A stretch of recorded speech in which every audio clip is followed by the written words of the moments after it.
They were the fastest blade runners on the track, and it looked like Italy was going to secure first, second, and third once again, until before the accident in 2024, Ambra Sabatini, Martina Caironi, and Monica Contraffatto had been consistently making Italy proud in the Parathletics T63 class for athletes with a single leg amputation above the knee. They swept the podium at the 2020 Paralympics, they had become symbols of resilience and triumph around the country, they'd cut the world record down by seconds, and they seemed unstoppable. It truly was a remarkable journey for Ambra, who had only lost her leg in 2019 after her and her father were hit by a truck while riding a scooter to Ambra's athletics training. Ambra received her first racing prosthetic a year after the amputation, and only a year after that, she went on to win gold, breaking the class's world record at the Dubai World Cup. Then she broke the world record again when the women swept the podium in Tokyo. After Ambra's world record and the Italy Dream Team wins, the three athletes were favourites to sweep the podium once again at the 2023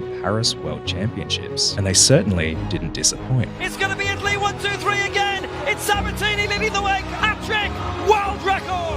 Once again, Ambra completely obliterated the world record. So a year after this race, when the women were back in Paris again for the Paralympics, Italy were no longer just hoping that they could bring home all three medals. They had come to expect it. Ambra was chosen to carry Italy's flag in the opening ceremony of the Games, and all eyes were on her to lead the way in making the country proud. But when she lined up at the starting line, she didn't seem to be affected by the pressure at all. She was relaxed, maybe a little too relaxed. As a race began, it started the same way it usually does. The blade runners start slowly off the blocks, while athletes using more traditional prosthetics tend to have faster acceleration off the line. But as the Italian blade runners started hitting their stride, it was looking like the race was once again theirs to win. However, as Ambra pushed for another world record, she caught her leg awkwardly on the track, and from that moment, it was all over. She wiped out Monica, who tried desperately to launch herself across the line to secure the bronze medal, but as she crossed the finish, it wasn't enough. Monica came in fourth,